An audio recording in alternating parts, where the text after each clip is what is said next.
Lux was the prince of the former empire, and he had powers that allowed him to destroy entire armies alone. He was known as the Dark Dragonite, but after being defeated, he wakes up and sees himself locked up inside a prison cell. A girl approaches him, and he begs her to listen to him, saying that he can explain everything.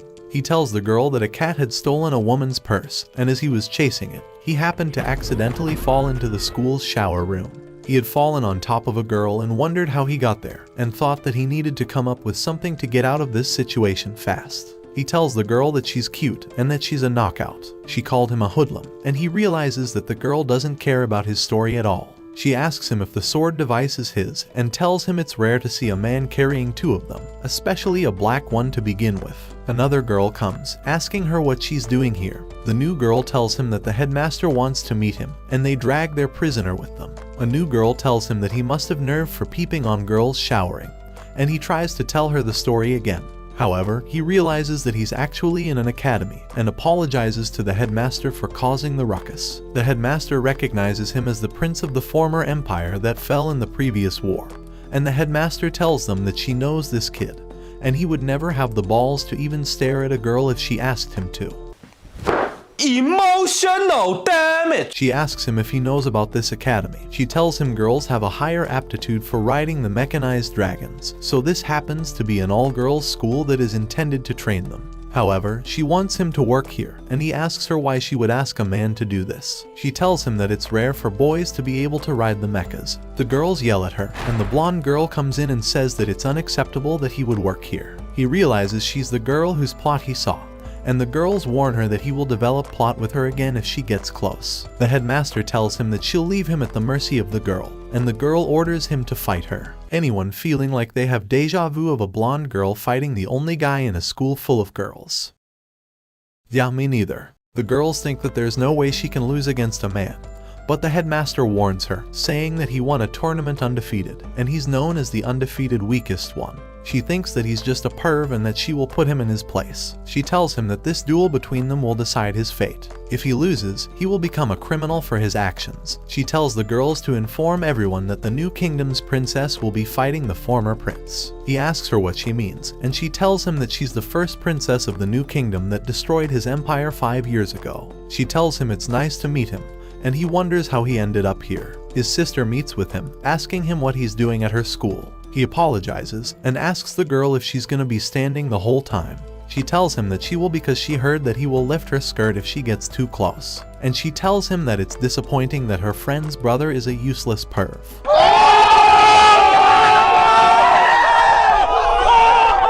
His sister asks him how she would pay his debt if he's incarcerated, and tells him that they've been considered criminals since the war, so they already have a very large debt to pay. She tells him that he needs to be more responsible, and he tells her he's been trying his hardest to do that. The girl tells him his efforts are very clear by how desperate he is to grab girls in their baths. I've made a severe and continuous lapse in my judgment, and I don't expect to be forgiven. His sister tells him to behave himself and tells him that he must beat the girl at all costs. He enters the ring and hears the entire crowd screaming for him. Machines begin to deploy a barrier, and they commence the match for him to fight against the new princess. The girl asks him if he knows why she challenged him to this duel, and he asks if it's because he used to be a prince. She tells him he'll get to know if he wins. The match begins and he chants his summon.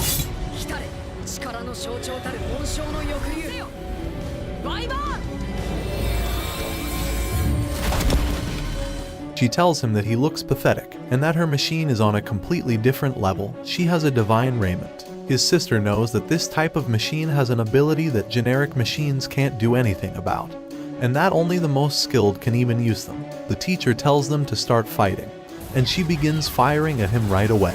He flies around to dodge her bullets, and she tells him to show her a good time because she likes it rough. He attempts to dodge her magical ability, but gets a direct attack. He asks her if they would be able to work things out if the match ends in a draw. He tells her he's truly sorry for what happened in the bath, and the girl thinks that he's not just some random imbecile. He's the king of morons. She summons her cannon. The girl tells him that he should get rid of his dragon and use the sword he's hiding. He apologizes because he won't be using it, and the girl tells him he will meet his doom. Her metal weapons begin flying at him, but he dodges and parries them at incredible speeds. However, she fires her laser beam at full throttle. His sister's friend realizes he's about to lose, but his sister tells her that he won't be losing that easily. The princess wonders how he's still alive and feels like he's toying with her, so she decides to unleash her ultimate weapon and activate its full energy. She tells him to beg for mercy from her divine raiment and sends a gravitational attack that sends him crashing towards the ground. Her energy is beginning to run out, but she tells him that it's over for him. However, her weapons begin crashing into each other, and they realize she's losing control. He tells her to hurry out of her machine, but she tells him that she won't lose like this. A sound is heard from the distance, and the barriers disappear. They see an abyss dragon eating at the machines, destroying them. All the students are informed that they must evacuate. The abyss begins firing towards the princess, and Lux defends her from the oncoming fire. They begin dodging the abyss's attacks, and the girls are scared. Aerie comforts them, telling them that her brother won't lose against a single abyss. Lux rushes away from the dragon, and she remembers him asking her to help him destroy the abyss because he can't destroy it alone. He told her that he will signal her to use her cannon, and that she should be ready for his signal. He dodges across the sky, firing against the dragon, and baiting it towards his trap. The abyss begins rushing towards the princess, but he distracts it. However, the abyss slashes his arm off. The princess uses this opportunity and fires at the dragon, annihilating it.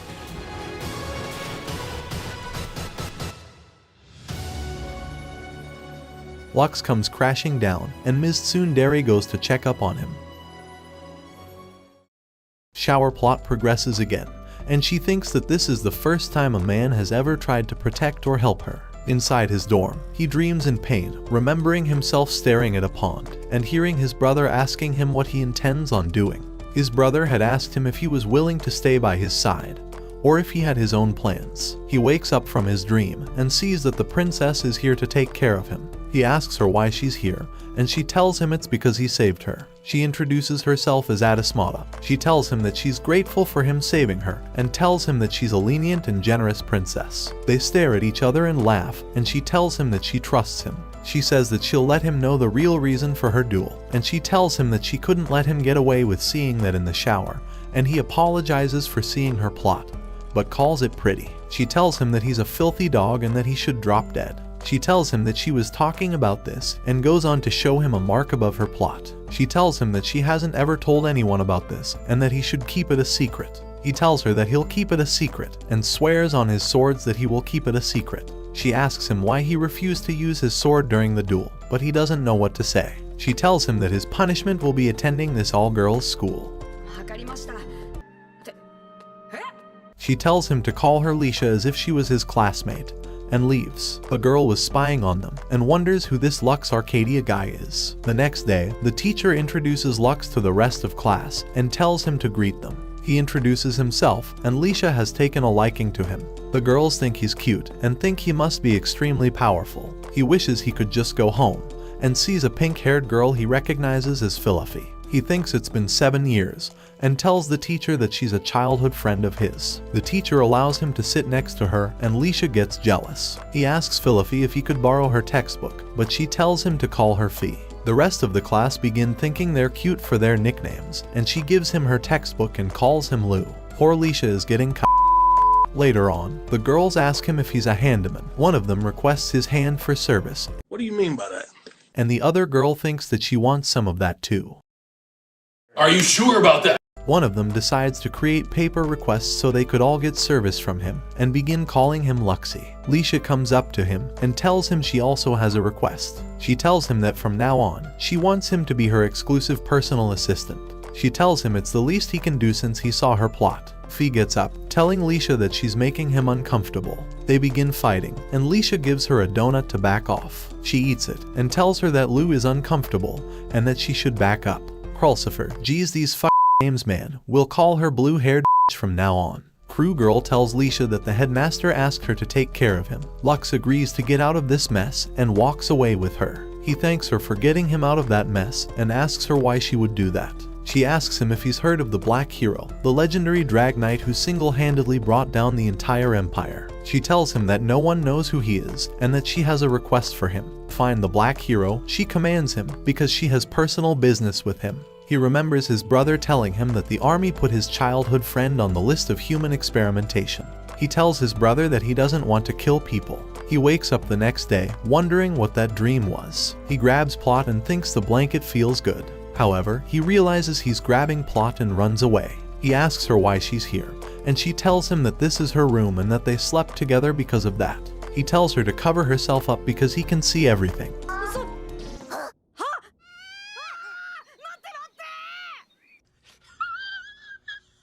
Eri tells her brother that she's surprised how he could transfer to this school and already develop more Plot yet again. He tells her that it's not like that, and he tells her that the headmaster paired them together because there were no other vacancies and that she trusts him with her sister. Eri warns him to be careful because rumors are already going around about him. She leaves, and he asks her why she's leaving so soon. She tells him that if she stays by his side any longer, she won't be able to leave him. She tells him it's a joke and leaves. He goes inside a barn and says that he's here for a request. He sees Leisha lying on the floor and asks her who the manager of the shop is. She tells him that she's the manager and shows him his repaired dragon. He asks her how she's able to do such a great job, and she tells him that she did this so he could join the school's night squad. She tells him she saw potential in his skills and she would like him to lend his strength for their new kingdom. He takes the sword, telling her he'll do what he can. She tells him she's glad he could join, but that she has one more request of him. They spend the day walking around holding hands, and she tells him that they must get to know each other to be better knights. She takes him to a restaurant and he thinks this place is expensive. She tells him she's a princess so she can definitely take him out, but realizes that she forgot her wallet. They still get food, and she apologizes because she wanted to be the one to treat him to lunch. She tastes his big long creamy stick and thinks it's delicious. She blushes and tells him that she wants to feel it on her chest. I mean, she wants his warm cream on her chest. You know what, never mind. Just spam Rip Lux in the comments section because he has to deal with a tsundere every day. The fake fans will never expect it. They go on top of a tower, and she tells him she loves the view. He tells her that he used to come here to clean this place when he was younger, and she wonders how he was a handyman prince. He tells her he's impressed by how she's a princess but is able to repair those machines so well. She walks away, asking him what he thinks it means to be and act like a princess. She tells him that 5 years ago, she was captured as a war hostage to be used against the king, her father. She tells him that the brand on her stomach was because of those people making it seem like she's their property, and she wished for her father to come rescue her instead of his country. She tells him she couldn't die, so she had to abandon everything and side with the empire that abandoned her. She doesn't feel like a princess, but after her father's death, she was the only heir to the throne. At night, he thinks that he couldn't do anything befitting a prince. He remembers wondering why his brother had killed all of them. He remembers his brother laughing at him in a crazed way, telling him that he was useful. They didn't have to use the whistle that summons hordes of abysses. He tells him that if he hadn't killed everyone, they would have assassinated him. His brother tells him that he doesn't understand anything. Lux wakes up, wondering how he fell asleep, and hears bells ringing. The teacher lets everyone know that an abyss appeared, and that there are security forces headed to eliminate it. They are the last line of defense and must be prepared to fight. Leisha tells him that she's heading off because the military is short-handed. She tells him not to worry because she's strong, and heads off. Eri asks him if something is wrong, and Lux realizes that there's been an increase in abyss recently, and doesn't know why. Leisha gets ready to attack the giant slime, but hears a whistle blowing. The slime explodes, and Fee hears the sound of a whistle and tells Lux. The slime explodes, and someone tells the eggs to hatch now. Hundreds of abysses appear, and a man comes from within. He tells her that he is a commander from the previous empire, and Leisha tells him that this is treason. He tells her that this is his homeland, and blows the whistle again. The abysses begin flying around, but Leisha attempts to hold them off with her laser cannons. However, another one begins attacking her as she keeps attacking, and she begins falling behind. One of the drag knights comes back telling them that they're in danger. Lux tells his sister that he will go to help Leisha, but his sister tells him that he can't do anything with his weak machine, especially without using his sword. He tells her not to worry and decides to head off. Leisha is still fighting against the dragons with her gravity weapon. She asks if the rest are safe, but they tell her that they're in no condition to continue fighting. Leisha says she will go for the leader to destroy his ability of controlling the abysses. The man blows the whistle again, and 3 of the abysses begin firing at her.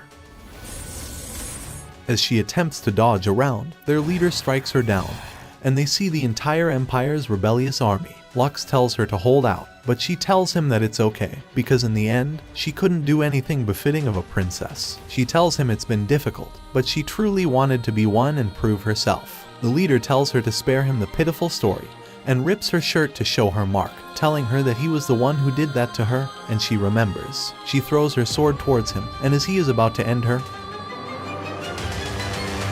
Lux comes to save her. Lux tells her that he also failed to achieve anything as a prince.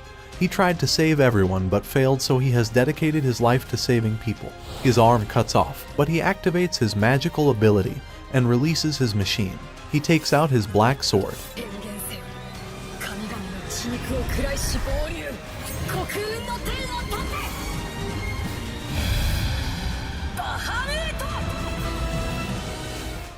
He gets covered in black armor, and they realize that he has the black divine raiment. Eri sees that her brother has released it, and the girl realizes he's the black hero. With his armor, he goes around annihilating all the abysses standing in his way. He explodes them one by one, and his sister remembers that he was the drag knight that single-handedly destroyed thousands of machine dragons. Reload fire.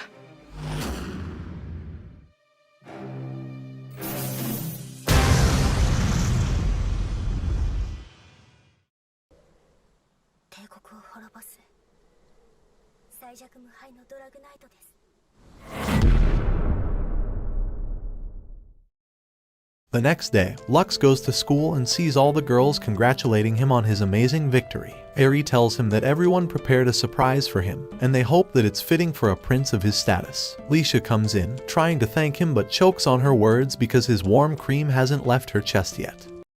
Her friend comes in and says that Leisha meant she wanted to thank him by riding his draconic dick. Fee comes up, congratulating him, and Leisha calls her a ditzy girl for eating Lux's food before he eats it. The headmaster decides to have a toast, and all of them enjoy the meal, especially his sister feeding him because we need to have a sis-con plot. However, some girls think that they're all too relaxed around him, and Krulcifer sees this. The headmaster tells him that she has one more request for him, and tells him that she will be having a competition. Anyone who manages to capture this paper will get to use Lux for an entire week. She tells him that if he's able to hide and hold onto the paper for an hour, he won't be anyone's slave. Poor Lux begins running for his life. Throughout the entire campus, girls begin running to find him, and he hides in Leisha's shed. She tells him that he can hide here for the time being, but she wants to ask him about the Black Hero. Everyone who saw him will keep it a secret, but knowing his divine raiment ability will advance her research. Lux explains that his reload on fire can compress time and unleash it, but Leisha restrains him and tells him that he fell for the oldest trick in the book. Lux tells her that he will hand over the form if she lets him down. Congratulations, you played yourself. Lux hides around campus, and Fee comes up to him from behind. Her sister had promised her cake if she caught him, so Fee uses all of her strength to restrain him. She happens to secretly be a black belt in karate. She uses her secret technique to make him lose his mind, and the red paper falls. She lets go of him to take the paper, but he grabs it and runs away after promising her some cake later. With only 10 minutes remaining, he hides inside the library and plans on hiding behind the boxes until time is up. The group of girls walk in and Krulcifer is among them. He realizes that he's managed to get stuck in the girls' changing room. Plot begins to develop, and they wonder if they should be careful of Lux getting handsy or trying to peep on them since he dropped on Leisha in the bathhouse. He feels guilty for how low his reputation is, and a girl asks Krulcifer to grab a book. While looking for the book, she notices that Lux is sitting there staring at her. Lux's entire life is over at that instant, and the girls wonder what's taking so long. Krulcifer says that she will follow them once she gets the book. After they leave, Krulcifer tells Lux that the coast is clear. She tells him that there's no need to hide anymore since an hour passed just a few minutes ago, and tells him she can hold on to his paper to protect it. Huh? Lux wonders why it just rung right now, but Krulcifer reveals that this was all part of her plan and will now get to do anything she wants to him throughout the week. All she had to do was move the clock hand to trick him. Krulcifer bends over, telling him that she wants him to blow her back out this next week. What do you mean by that? Lux wonders if she's in her right mind. Later that night, Eri warns him to stop drawing so much attention, and they enter a secret room where the headmistress is waiting. She shows him the dragon whistle and reveals that it might be the key to entering the ruins that have been locked for the last century. They will invade it next week, and she wants Lux to try and open it for her. Lux understands his duty, but later that night, Eri tells him to be careful and use protection when blowing Krulcifer's back out. Sorry, I mean she warns him to be careful on his date with her next week because she might be hiding something. The next morning, Krulcifer begins explaining her wishes to him. She was forced to move to this kingdom because of a forced marriage for politics. But before losing her freedom, she wants to fulfill her personal goals, so she will use Lux to deceive her butler into thinking she has a boyfriend. She tells him to get closer, and gets in his ears. The girl starts screaming. Krulcifer warns him that she will tell everyone about him peeping if he doesn't follow through. These girls are scary. Poor Lisha is getting c***ed again. At night, Krulcifer privately tutors Lux, but Lisha barges in to interrupt their time. Fee comes in and sleeps on Lux, and Lisha gets jealous again. Lisha isn't done with Krulcifer yet though.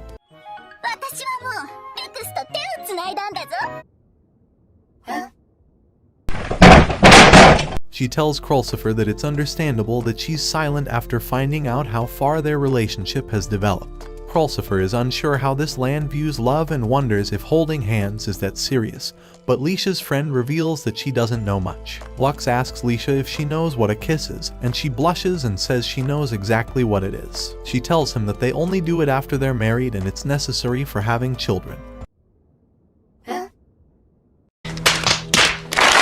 Fee tries to reveal that she kissed Lux, but no one hears them. Krulcifer tells him to get rest so they can go on their date tomorrow, and Lisha bursts out in anger. The following morning, Krulcifer wears her cutest outfit to impress Lux, and walks around campus while trying to draw everyone's attention. This is all necessary to make sure everyone believes it's real, and we have Sherlock Holmes and Watson sneaking around.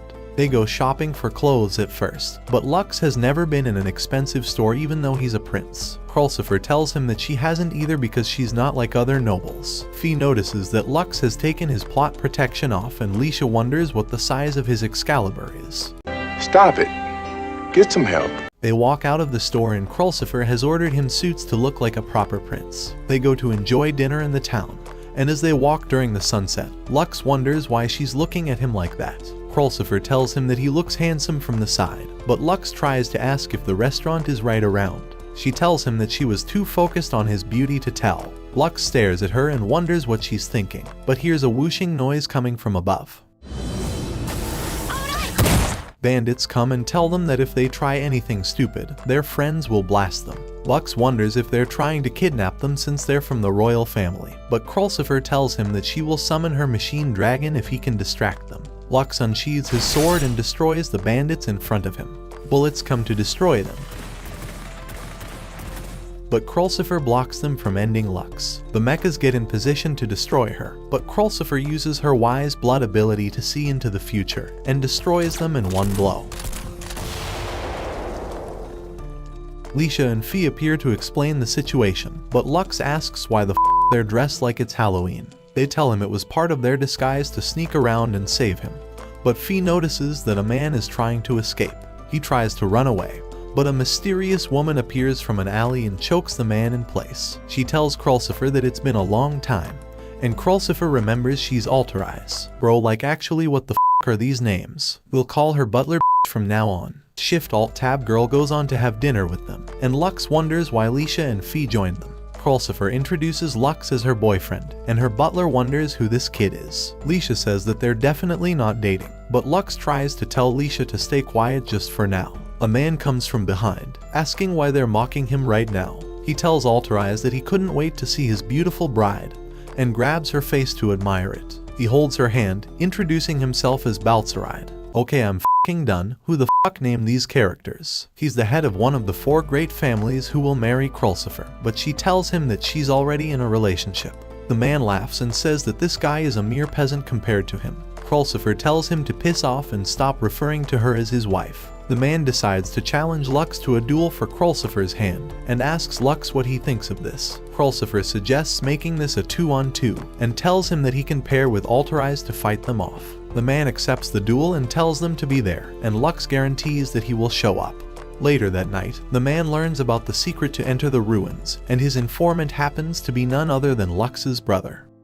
In the morning, Krulsifer comes and thanks him for agreeing to the duel to save her. She wonders how he's still okay with this situation even though he's not her real boyfriend, and Leisha hears this and finally understands the situation.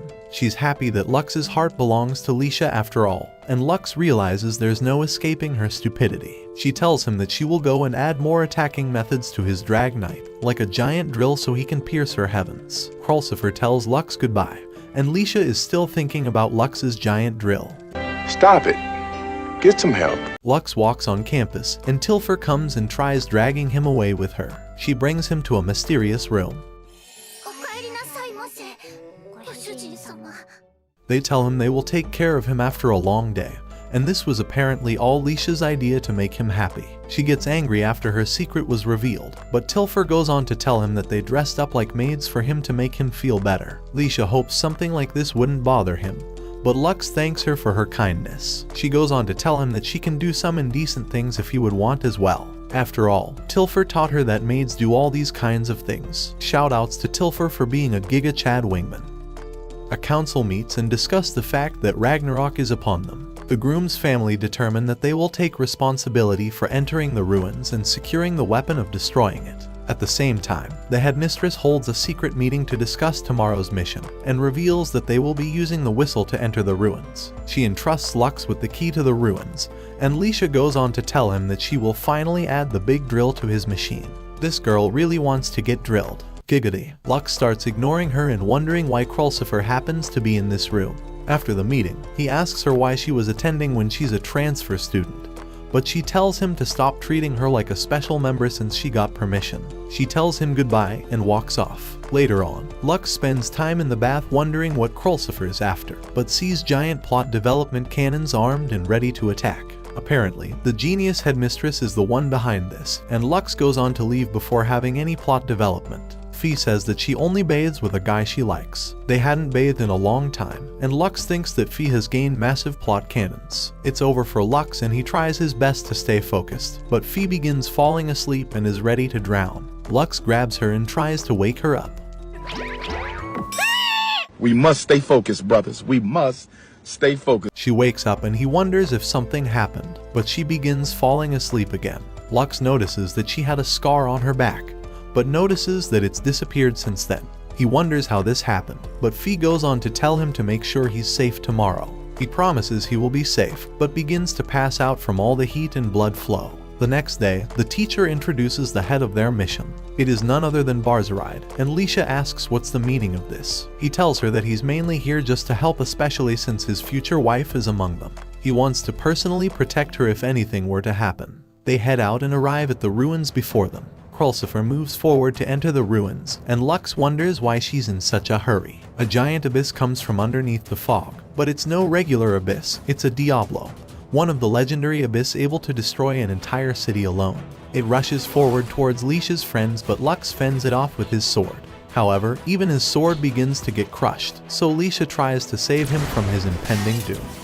The dragon swerves around the entire field. While the abyss is attacking one of the knights, Krulsifer uses her wise blood to stop him in his place. Barzaride sees his opportunity and uses his divine raiment and sends the abyss flying back. He challenges Lux to a race to see who would beat the abyss first. Krulsifer comes to interrupt their feud and tells them to focus on completing the mission. She goes on to engage her wise blood, but the dragon's movements are all unpredictable now, and she fires without a single bullet hitting on target. The abyss launches a fire blow that rushes straight towards Krulsifer, but Lux saves her in the last second. The rest of the army engage their weapons to fight off the dragon, but all of their bullets miss. Barzaride launches his axe and manages to be the only one to slash the abyss down.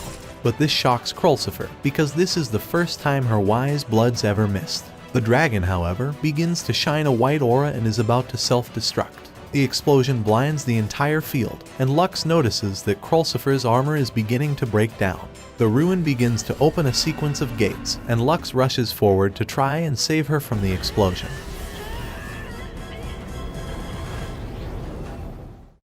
Inside of his memories, Lux remembers his brother making sure he's okay after a giant explosion had destroyed the ground beneath him. He was trying to use a new technique, and his consciousness begins fading back. He sees that no one is around him, and wonders where he could have teleported to. Krulsifer reveals that they're likely in the ruins and thanks Lux for saving her from the explosion.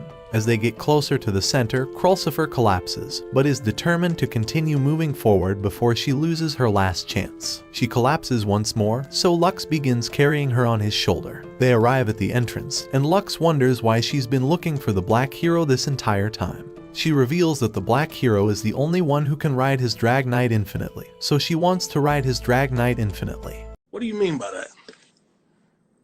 Inside the center of the room, they arrive at the altar, and Lux goes on to take out the key to the altar. However, it begins to activate, and the altar acknowledges Krulsifer to be the key to this altar. She reveals that she's not a human from this world, she's a survivor of the ruins. The structure begins to collapse from above them, and Lux grabs Krulsifer and begins running away. They manage to escape but are stuck inside of the ruins, but Krulsifer moves forward. These box-shaped objects was where Krulsifer was first found, revealing that she's not a real daughter of a royal family. Her father had found her abandoned here, so he adopted her and raised her with no memory of this place. But she knew that she didn't belong in their family. Everyone was distant from her and looked nothing like her, so she did her best to become a Drag Knight just to gain everyone's love. But the one thing she wanted the most, her siblings' love, she was never able to feel it. She wanted to believe that these ruins were fake, but the way they reacted to her proved that she was part of the ruins. She apologizes for bringing him along with a useless person like her. Lux tells her that even if no one else in the world cared about her, she's his friend and partner, so he doesn't want her to say sad things like that. Krulsifer tells him not to believe all the bullshit a woman says. It's an evil world we live in. She wonders how he could be so kind, so Lux reveals that it's likely because of his upbringing. He was kicked out of his house along with his mother and Eri, but there was one thing he could never forget. Nobody would help his family when his mother was bleeding out, and that was the last time he ever saw her. He hated everyone and became disgusted by every living person. But Fee was the only person that saved them. She was the only one who helped them even when he had no value, so she gave him hope to not hate everyone in the world. Krulsifer wonders if Lux's kindness would have saved her if he became the prince of the empire, but a giant drill comes and pierces the ground. Leisha asks him if he can finally realize that a drill is useful because she wants him to hurry up and drill her hole already. Leisha asks him if he did anything strange with Krulsifer, but Lux has no idea, and she calls him a lewd perv. Later that day, Eri lectures him for being so dumb and not getting any information out of the ruins, but hands him a herbal tea to help him recover for his big duel. Lux takes the drink and passes out. Eri wonders if this will satisfy Krulsifer, and she remembers her planning to do this so Lux wouldn't have to come and save her. At the duel site, Barzaride wonders where Lux is, but Krulsifer tells him that it will just be them two battling it out. Barzaride summons his Drag Knight, and Alterize goes on to also begin summoning her Drag Knight. However, Barzaride uses his magical ability to knock her unconscious. The battle between the two of them begins, and Krulsifer uses her wise blood to avoid all of the oncoming bullets. Barzaride does the unexpected, dropping his axe to grab Krulsifer's leg and activating his magical ability. None of Krulsifer's wise blood shots are able to land, and he finally reveals the true source of his power. He fires 3 bullets that pierce her armor, and flanks her from the back to slash her down with his giant axe. As he stood over her, it became clear to Krulsifer the only reason he tagged along was to observe her Drag Knight's divine raiment ability, and he was also the person who sent the bandits to attack her. The information from the battle allowed him to gain the edge in this duel. Barzaride calls her a mere tool that can't do anything against a man such as him, and tells her that no one in this world can save her. However, a sword comes slashing down, and Lux apologizes for being late. Clad in his black divine raiment, the Black Hero has finally arrived. Lux tells him that he will never hand his girlfriend over to him, and Barzaride challenges him to come and take her. Lux rushes forward in full throttle, attempting to pierce his barriers with his mighty power, but Barzaride strikes him down.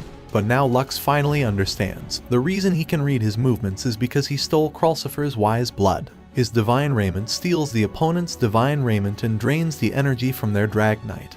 That's why her butler's energy was sucked right away. Barzaride praises him for noticing, but fires directly towards Krulsifer, giving Barzaride the opportunity to latch onto Lux and steal his reload on fire ability. His speed multiplies and he vanishes throughout the field to strike down towards Lux. Unable to do anything against his divine raiment, Lux barely manages to hold his ground. Barzaride reveals that he promised the Empire he would fight off Ragnarok for the new Empire, and he needs to collect all the powers he can. The way he sees it, a single woman is nothing compared to saving an entire country. However, something changes in Lux's armor, and it begins flashing red. Krulsifer begs him to stop playing the role of her boyfriend. She's merely nothing and was only using him as a tool. In the end, she shouldn't have bothered a person to involve himself with her. No one has ever cared for her and it should have stayed that way. Lux's armor flashes, and he tells her that she's his lover. He will save her no matter what happens. 助けます僕の大切なあなたのためにこいえバー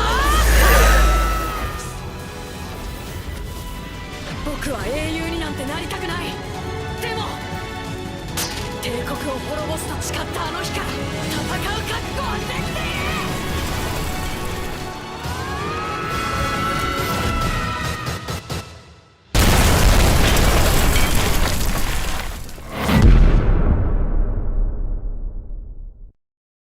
After the battle ends, Noct wonders how Lux continued fighting, so Eri reveals that he lost control of his Drag Knight on purpose to gain its extreme power. Lux goes to Krulsifer, saying the battle is over and tells her to come back home with him. She cries and accepts, holding his hand. The next day, Leisha continues following Lux around because it's the last day of the contract. Lux screams in shock, and the butler tells him that Krulsifer's family has approved him to be her fiancé. The butler apologizes for all the trouble and excuses herself. Krulsifer tells him to sit next to her and to quit bothering the customers. Their relationship was fake, so he wonders why this is still ongoing. But Krulsifer reminds him that he screamed he's her lover during the duel. Lux tries to say that he was just being impulsive, and asks her to stop making fun of him. Krulsifer responds that after being with him for a week, she realized she didn't like weak-minded p***y boys.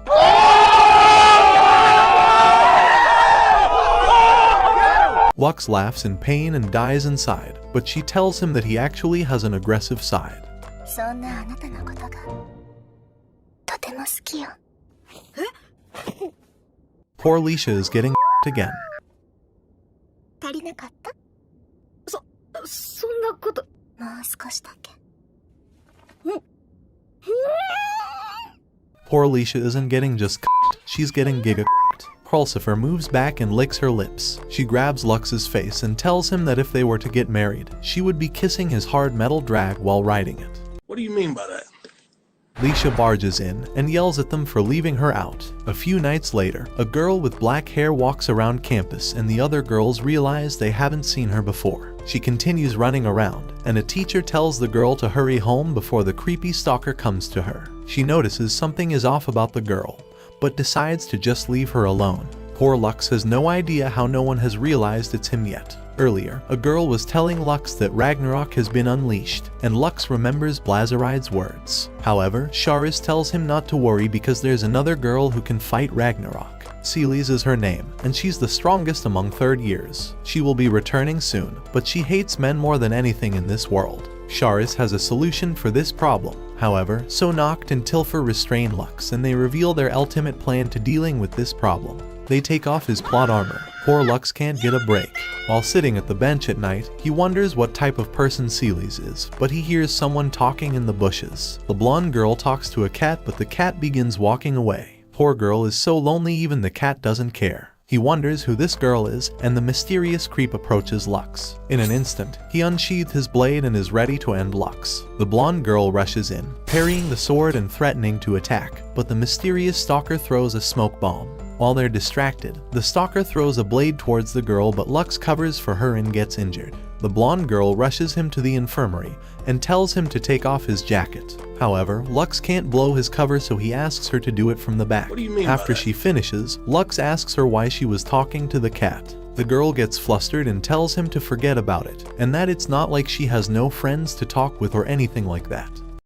The next day, Lux sits down and remembers the events from last night. He introduced himself as Luno to the girl, and she happened to be the man-hater, Celes. Leisha begins calling out his name, but he's too zoned out to pay attention. Plot development enters the chat, and Krulsifer asks him if he would like to take a rest during their private tutoring session and see where things take them. Leisha yells at her to stop since their fake lover stuff ended last week, and Lux gives up. At a different part in the kingdom at night, a mysterious man walks around the jail cells. Barzarai begs the man to let him out, but the man points his finger towards Barzarai's chest, and a second later, his insides begin exploding. He then blows the abyss whistle, and the abyss begin gathering around the kingdom. The next morning, Lux gets determined to face Celes in order to fight off Ragnarok, but Tilfer calls for him because there's trouble running around. He hears Celes begging for Lux to be kicked out of the academy since he's the only man here, but Lisha calls her a blockhead.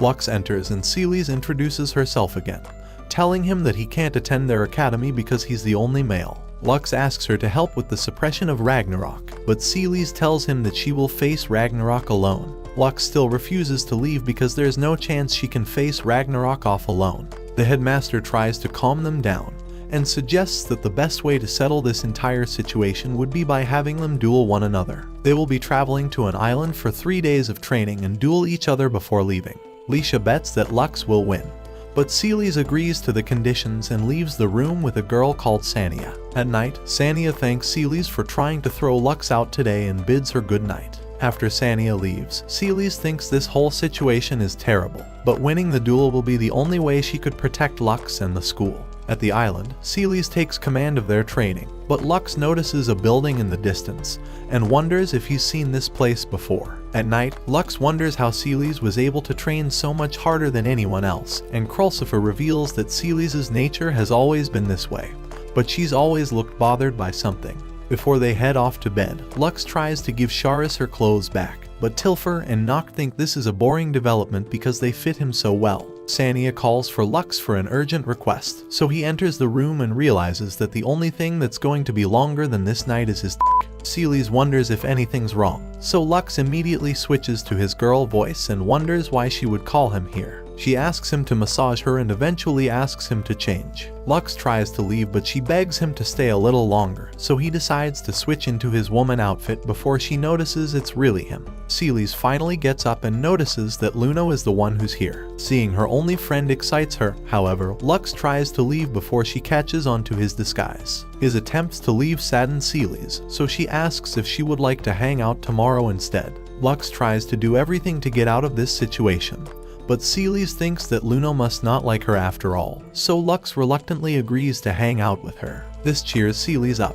but she notices Luna's sword happens to be here. After unsheathing it, Celes thinks it's a pretty device and hands it back to Lux. He leaves the room, but Sania wonders why Luna is sticking around Celes' room.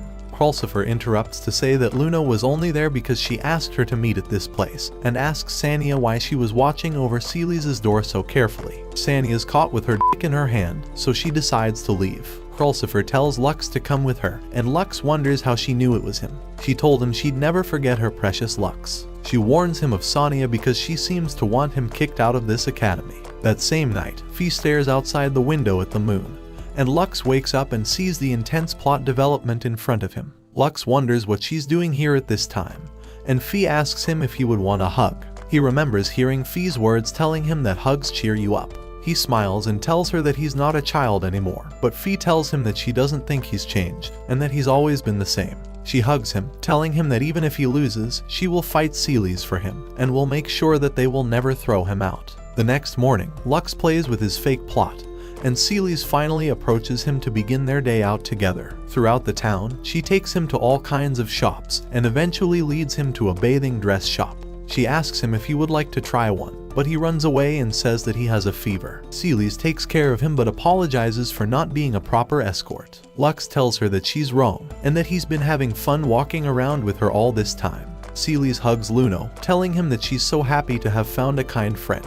They eat crackers together, but Lux notices that Celes has fallen asleep during the middle of the day. An eagle's screech wakes her up, and she realizes that she can't be showing her weakness. Lux wonders why she's always forcing herself to stay strong like this, so she tells him that strong people should endure their loneliness. He starts laughing, remembering how she was talking to a cat. She gets embarrassed and tells him to forget it already because it's not like she was alone in the imperial capital and filled with loneliness or anything.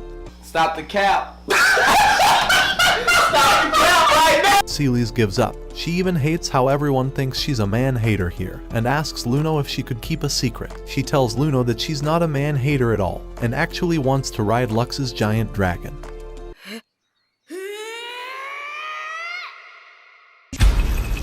I'm not gonna judge your journey. It is your fantasy. The next day at the castle, investigative reports have found that Ragnarok's empty husk was found, but it appears that the body likely disappeared somewhere in the ocean. Celes changes for her swimming practice, and Sonia asks if Celes is going to allow that man to swim with them. After being silent for a moment, she then reveals that she actually doesn't hate men. If anything, she's fond of them since her teachers have always taken care of her. However, she can't rely on a younger man in her position, and will do anything to defeat Lux. Beach scene, you know what that means: plot, plot, and even more plot. At the beach, the girls call for Lux by the name Lux Echai. He sees all the plot and looks away from them. I told you this guy couldn't look at girls even if they asked him to. Krulsifer explains that it's okay since it's not underwear, and Fee splashes him with her giant water guns. Sorry, not those. Fee continues splashing him until he runs away from the situation and finds Leisha struggling. She's worried her outfit will reveal her mark, but Lux tells her that it's okay since she's as flat as a surfboard. So, that one there was a violation. Personally, I wouldn't have it. Leisha yells at him, and we get an from the headmaster. Eri notices that she's outclassed in every single way and gets depressed. Lux asks her what's wrong, but she calls him a perv, and Leisha calls him a cis-con. Mrs. Giant Cannonballs finally appears and asks the headmaster why Lux is joining them. She wonders where Luno is, and Lux realizes that he's screwed. Charis pulls him away and hands him a bikini to wear for the beach. Tilfer is excited by this because she wants to see swimsuit Lux Echai. Immediately, Lux runs away but bumps into Celes. Celes mocks him for having so much free time to go to the beach and leaves coldly. This puzzles Lux, because he remembers her telling Luno that she wanted to apologize to Lux. She had learned her swordsmanship from his grandfather after all, but in the end, she was the reason for his death. Her only remaining wish was to make sure that his grandson doesn't face the same fate, so she must beat him against all odds. Lux sits alone in his room, knowing he can't lose either. In the distance, the mysterious stalker oversees them and meets up with Lux's brother. The next day, the duel between the two of them is finally about to begin. The winner will gain one wish, and she asks if both of them are okay with the conditions. They agree and they both draw their swords.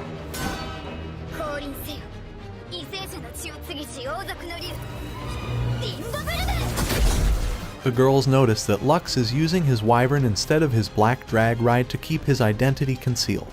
The two dash towards each other and clash their swords, but the mysterious stalker runs around in the forest. Charis and Tilfer catch the mysterious man after intercepting all their letters and have uncovered the true identity of the stalker. It's none other than Sania, and she takes her covering off. She reveals her mission is to kill everyone here and overthrow the new empire. Immediately, she unsheaths her sword and the dragon whistle is heard.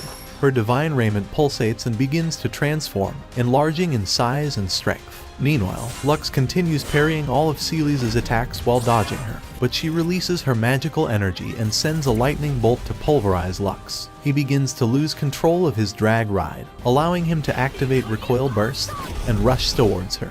In an instant, she vanishes away and teleports behind Lux. But just before she is able to launch her attack, loud screams begin to deafen their ears. Tentacles pierce the ground and throw Celes out of control. Eri runs around and notices that Fee is the only one missing. Deep in the forest, Fee struggles to keep walking and collapses, but her sister hugs her. She promises to never let anyone take her away again, even if they have to ally with this damn new empire. Lux holds on to Celes, asking her if she's okay. Before them is the Ragnarok that's believed to be close to resurrection. Celes vows to destroy it alone and rushes towards the Ragnarok while dodging the tentacles. She activates Divine Gate and teleports towards the head of the Ragnarok, shooting from point blank onto the Ragnarok and then slashing it down.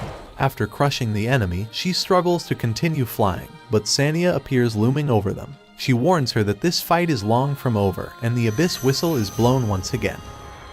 Lux sees the man and wonders why his brother is here. The Ragnarok revives from the ground and is fully healed. Sania rushes to end Celes, but Lux barely manages to deflect her blow. Sania calls him a clown, wondering if he knows the truth about his grandpa, because after all, the one who killed him was none other than Celes. Lux is unfazed, having already known this, but the Ragnarok launches a smoke plume for Sania to create some distance. Sania takes this opportunity to shoot him down. After a while, Lux finally manages to wake up Celes from being unconscious. She sees him and apologizes for not telling him about his grandfather's death. During her childhood, she had learned that there may be corruption in the former empire, But when she told Lux's grandfather, they imprisoned and killed him, throwing the rest of his family out of his palace. Still, his last words encouraged her to always seek the truth, because she happened to be right. This is why she's always wanted to defend Lux, and apologizes for deceiving him and lying to him all this time. She wonders if he must be upset, but Lux tells her that she's wrong. He unsheathed the black sword, revealing that he's also been deceiving her all this time. This time, however, he will no longer deceive her.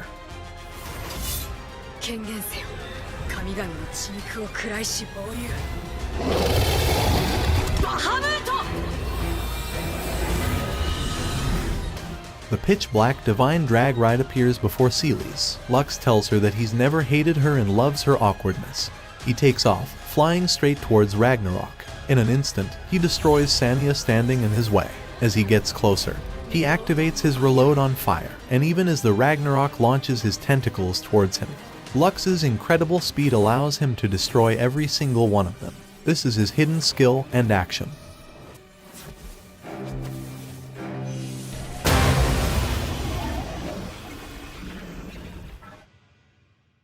Celes points her spear towards Sanya, commanding her to surrender before she becomes a prisoner, but Sanya refuses. She knows that Celes would never stab her, so Sanya bids her goodbye and flies away. However, the battle is far from over. A white crystal appears from Ragnarok's center, and Sanya quickly takes it along with the mysterious man. The mysterious man finally takes off his cover, and Lux realizes that it's not his brother. This boy's name is Hayes, and he promises to revive the nightmare from 5 years ago. Sanya launches an attack towards Lux and they disappear. After they're gone, Lux stares at that same building from before. In Celes' room, Lux treats Celes, but she will not forgive him for deceiving her this entire time with the Luno act. Lux wishes he could somehow amend things, but Celes thinks it's most miserable that she's so happy to have been saved by him. She's never understood the feelings of men, but wishes for him to teach her just like his grandfather used to. If he does, then she will approve his entry back into the academy. Lux promises that he will, but tells her only if she gets on her knees and while staring at the building once more that night, he tries to remember the nightmare from 5 years ago. However, all the images in his head appear distorted and dark, and he realizes that he really can't remember it. Interrupting his thoughts, the ground rumbles and a giant object begins exiting the ocean. A giant whale-like object appears in the sky. It's one of the ruins. The headmaster goes on to reveal the real reason she's brought them to this camp. 9 years ago, Lux remembers his brother destroying an expensive statue. They tried to hide the fact it was their fault by blaming it on one of the girls, and they picked Fee to take all the blame. Inside the headmaster's office, the principal asked her why she would do such a thing, but Lux enters the room and claimed he was the one who broke the statue. While he walked away, Fee held his hand, thanking him for taking the blame even though he wasn't the one who did it. She tells him not to apologize when he's not the one at fault and hands him a cookie. He eats it, and she calls him Lu Chan. Her name is Fee, and when he says it, she smiles back at him. The next morning, Lux comes to Fee's room. She tells him that she will be participating in the ruins investigation along with him. Leisha comes in and asks him to come with her for a moment. She tells him that this will be how he gets rid of his drag rides limiter, the over limiter. Once he gets his release code, he will be able to unlock his drag knight's true form. But he must be careful because the consequences could be fatal. Underneath the ruins, everyone gathers to begin the investigation. Eri tells Lux that she'll be joining along with him and asks him to protect her insides. Sorry, I meant protect her inside the ruins.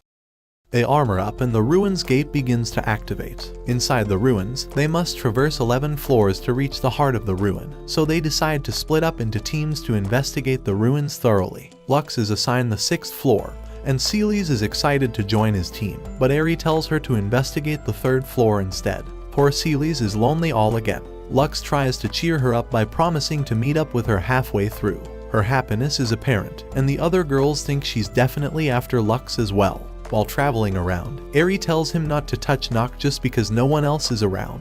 However, Noct reveals that Eri shouldn't be worried because Lux is too much of a pussy to stare at a girl even if she asked him to.